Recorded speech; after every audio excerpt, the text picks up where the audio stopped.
Hello friends, welcome to Shammu's kitchen. ఇవాళ special వచ్చేసి చేపల పులుసు అండి. సింపుల్గా ఈజీగా ఎలా ప్రిపేర్ చేసుకోవాలో చూపిస్తాను.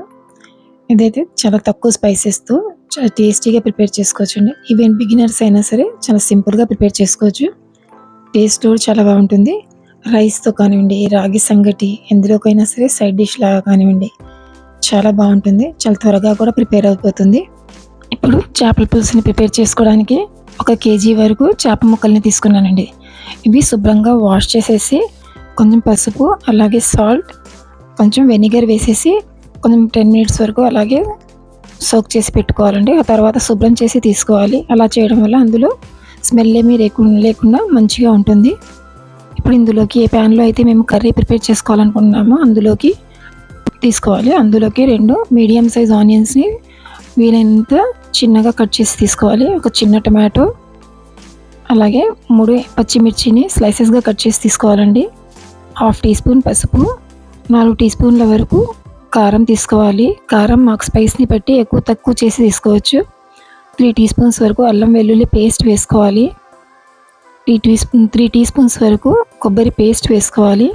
ఇందులోకి 4-5 లవంగా, 1 ఇంచు వరకు దాల్చిన చెక్క ముక్క వేసుకోవాలి.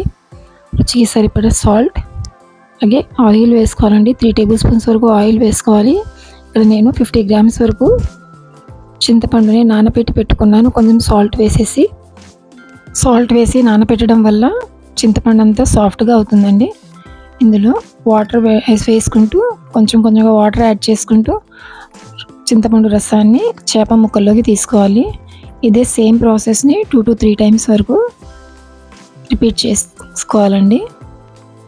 మాకు చేప ముక్కలకి సరిపడిన రసం తీసుకోవాలి.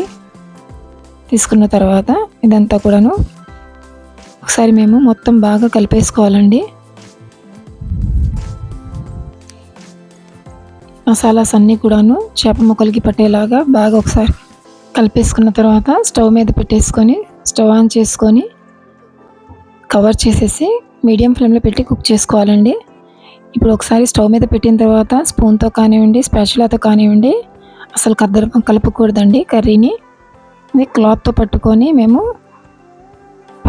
ప్యాన్ని కదిలిస్తూ కలుపుకోవాలి, వీడియోలో చూపిస్తున్నట్లుగా. లేకపోతే పీసెస్ అన్నీ కూడాను బ్రేక్ అయిపోతాయి. మళ్ళీ కవర్ చేసేసి కుక్ చేసుకోవాలండి మీడియం ఫ్లేమ్ మీద. మధ్యలో చెక్ చేసుకుంటూ ఉండాలి. కొంచెం దగ్గర పడిన తర్వాత ఇందులో ఒకసారి సాల్ట్ని చెక్ చేసుకొని అడ్జస్ట్ చేసుకోవాలి. అవసరం ఉంటే కలుపుకోవాలి. సాల్ట్ యాడ్ చేసుకున్న తర్వాత కొంచెం ఫ్రెష్గా చాప్ చేసుకున్న కొత్తిమీరని, కొన్ని పచ్చిమిర్చిని కూడా 2-3 పచ్చిమిర్చిని యాడ్ చేసుకోవాలండి స్లైసెస్ లాగా. పులుసులో ఈ పచ్చిమిర్చి టేస్ట్ అయితే చాలా బాగుంటుంది. వేసుకున్న తర్వాత మంచిగా కలిపేసుకొని కవర్ చేసేసి కుక్ చేసుకోవాలండి. ఆయిల్ అంతా సపరేట్ అయ్యే వరకు. చూడండి, ఇప్పుడు చక్కగా కుక్ అయిపోయింది. ఆయిల్ అంతా సపరేట్ అయిపోయింది. ఇప్పుడు స్టవ్ ఆఫ్ చేసేసుకొని సర్వ్ చేసుకోవడమేనండి. ఇది మేము ప్రిపేర్ చేసుకున్న ఆ పూట కన్నా కూడా నెక్స్ట్ టైంలో సర్వ్ చేసుకొని తింటే చాలా బాగుంటుందండి. చేపల పులుసు రెడీ అయిపోయింది. ఇప్పుడు ప్లేట్లోకి ట్రాన్స్ఫర్ చేసుకొని సర్వ్ చేసుకోవచ్చు. ఇది రైస్తో కానివ్వండి, రాగి సంగటితో అయినా సరే చాలా బాగుంటుంది. సింపుల్గా ప్రిపేర్ చేసుకోవచ్చు. చాలా త్వరగా అయిపోతుంది. 10 to 15 మినిట్స్లో ప్రిపేర్ చేసేసుకోవచ్చు అండి. చాలా తక్కువ స్పైసెస్తో ప్రిపేర్ చేసుకోవచ్చు. ఈవెన్ బిగినర్స్ అయినా సరే చాలా ఈజీగా ప్రిపేర్ చేసుకోవచ్చు అండి. మీ అందరికీ ఈ వీడియో నచ్చుతుంది అనుకున్నాను. డెఫినెట్గా ట్రై చేయండి. చాలా టేస్ట్లో అయితే చాలా బాగుంటుంది. మీకు కనుక ఈ వీడియో నచ్చితే లైక్ చేయండి, షేర్ చేయండి, ఫ్యామిలీ అండ్ ఫ్రెండ్స్తో షేర్ చేసుకోండి. ట్రై చేసిన తర్వాత ఎలాగొచ్చిందో కామెంట్ చేయండి. మరిన్ని సింపుల్ అండ్ ఈజీ రెసిపీస్ కోసం మా ఛానల్ని సబ్స్క్రైబ్ చేసుకోండి. Thank you.